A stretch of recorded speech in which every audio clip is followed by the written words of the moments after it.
আসসালামু আলাইকুম।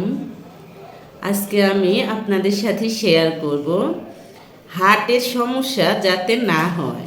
আপনি সুস্থ অবস্থা থাকতে আপনি কিভাবে আপনার হার্টের যত্ন করবেন, অর্থাৎ যাতে আপনি হার্টের পেশেন্ট না হতে হয় সে বিষয়গুলো প্রাকৃতিক উপায়ে কিভাবে আপনি হার্টের রোগী না হন সে ব্যবস্থাগুলো বলবো। অর্থাৎ কিভাবে চলতে হবে সেটা আপনি চেষ্টা করবেন, আল্লাহ আপনাকে সাহায্য করবে। চেষ্টা তো নিজেই করতে হবে। নাম্বার ওয়ান হলো প্রতিদিন আপনি কমপক্ষে আধা ঘন্টা হাঁটুন। সকালে হোক বিকালে হোক যখনই সময় পান আপনি হাঁটবেন।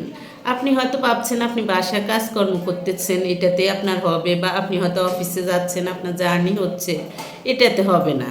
আপনার প্রতিদিন কমপক্ষে আধা ঘন্টা হাঁটতে হবে।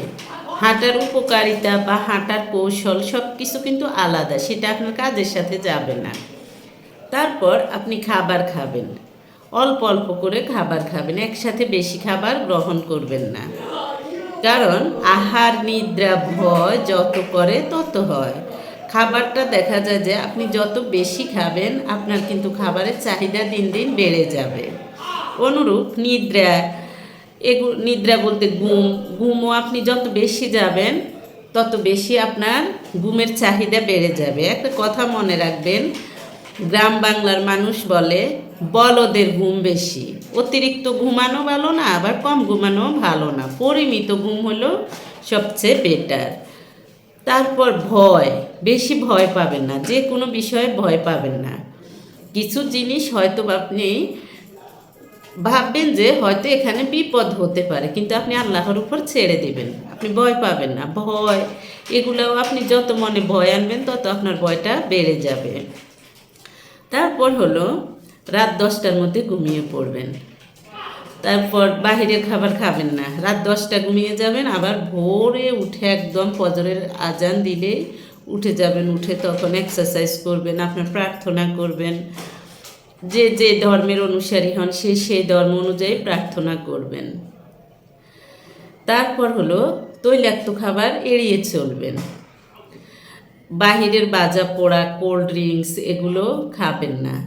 তারপর বাহিরের খাবার দেখা যায় যে অনেকেই কী করে, ফ্রুটসের দোকানে ফ্রুটস নিয়ে একটু খেয়ে ফেলে, এগুলো করবেন না। এগুলাতে আপনার শরীরের অন্যান্য হার্টসহ অন্যান্য অঙ্গ প্রত্যঙ্গ কিন্তু অ্যাটাক হয়। এতে একটা জীবাণু যখন আপনার শরীরে প্রবেশ করবে তখন সেই জীবাণুটা ধীরে ধীরে আপনার শরীরের একটা একটা অংশকে, একটা একটা পার্টকে দেখা যায় যে আস্তে আস্তে অ্যাটাক করে। তাই দেখা যায় যে সবসময় প্রাকৃতিক উপায়ে শাকসবজি খাবেন, প্রাকৃতিক উপায়ে নিজেকে সুস্থ রাখার চেষ্টা করবেন, হাসি খুশি থাকবেন, কোনো বিষয়ে বেশি দুশ্চিন্তা করবেন না, সব কিছু আল্লাহর উপর ছেড়ে দিবেন।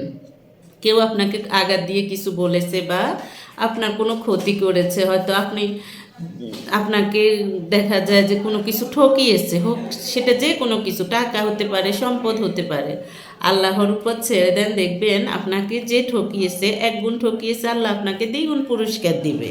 কিন্তু সেটার জন্য আপনি ধৈর্য রাখতে হবে।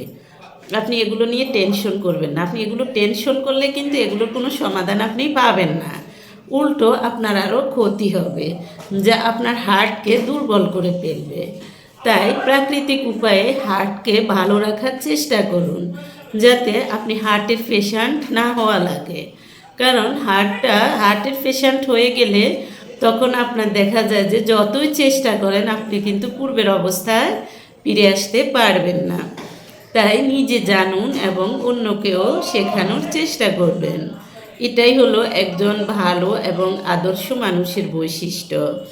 যে কোনো ভালো কাজ নিজে জানলে অন্যকে জানানোর বা শেখানোর চেষ্টা করে।